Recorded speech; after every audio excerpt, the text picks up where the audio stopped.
those are bills that really address our keynote, inequality. Those are maybe the bills that most address inequality, and we're very proud of him for doing that. So we want anxious to hear from him.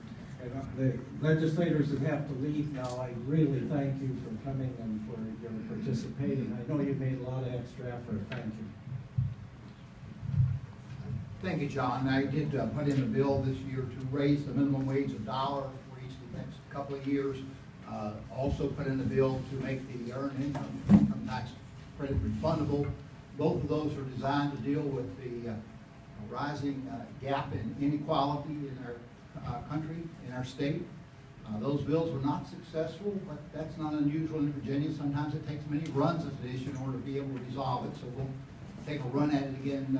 I hope SALT, and I know John's done some background work on this already, we'll take a further look at the income tax credit refundability as a real way to get at the part of that issue, and we can come forward with a greater coalition next year. But all that aside, and all these issues we've been talking about, ladies and gentlemen, the issue today of prime importance is our citizens' access to health quality.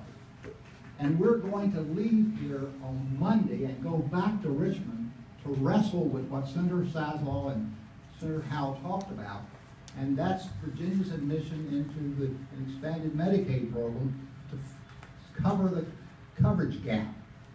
And I want to say that as you leave here today, I hope you'll leave with a commitment that if you have not yet signed on to one of the many petitions that are floating around to say that you favor Virginia's entry into the Medicaid, the expanded Medicaid program, that you will please do that. You heard from their discussion about how difficult it is to get the House to come along with the notion that we would deal with a situation where, and let me give you a couple of numbers to think about. Virginia now leaves on the table $5 million a day.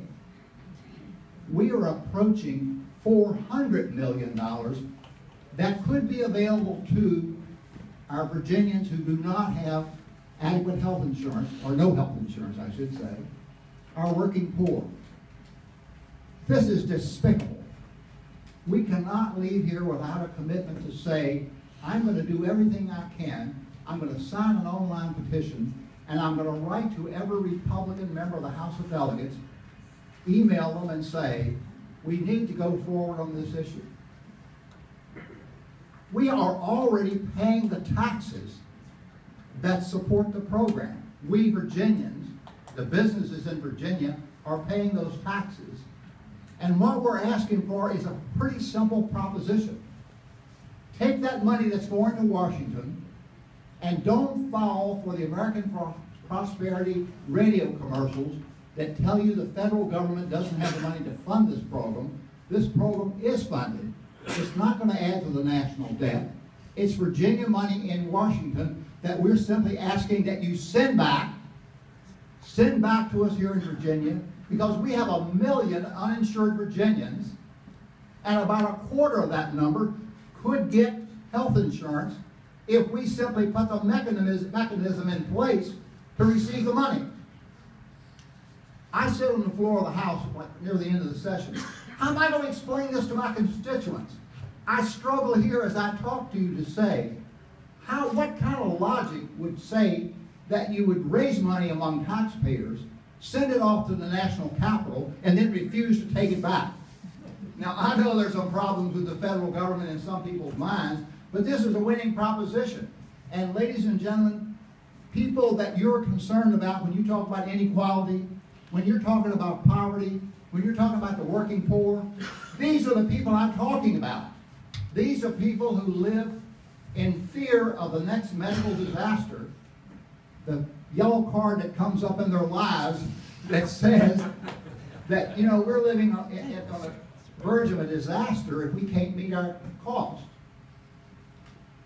Don't fall for the notion that somehow, oh, there's 30%, and that's the number being used in the radio commercials by the Koch brothers in Virginia, where there are 14 lobbyists registered with the Americans for Prosperity to kill this issue because it's an Obama issue. The notion that somehow there's 30% waste and fraud in Virginia, the documented number is it's less than a half of 1%. Less than a half of 1%. Don't tell me that we can't take the money because the computer didn't work when we went into the Affordable Care Act. And I heard that explained on the floor of the House of Delegates. Well, you know, they got problems with the computer. Well, it has nothing to do with Medicaid expansion. It has all to do with the fact that in Virginia, you have shown through the organizations that you're part of a concern for the people who don't have adequate income and who will suffer most if they face a medical disaster. These people you're concerned about, the issue is hot. It's an issue today. It's going to be an issue on Monday. You're going to hear the governor make a proposal for us to get involved in Medicaid expansion. You're going to hear the Republicans in the House say, no, no, we cannot. And what we've got to do is to get the wind blowing strong enough, because there's no logic that can explain this illogical situation that we're in, this crazy, nonsensical situation that we're in, that's going to change people's minds with a whole lot of people, without a whole lot of people saying, and not only you, but members of your organization, if you would, write to every Republican delegate you know. Only one in the House of Delegates, Delegate Rusk, has voted with the Democrats. All the rest have voted no.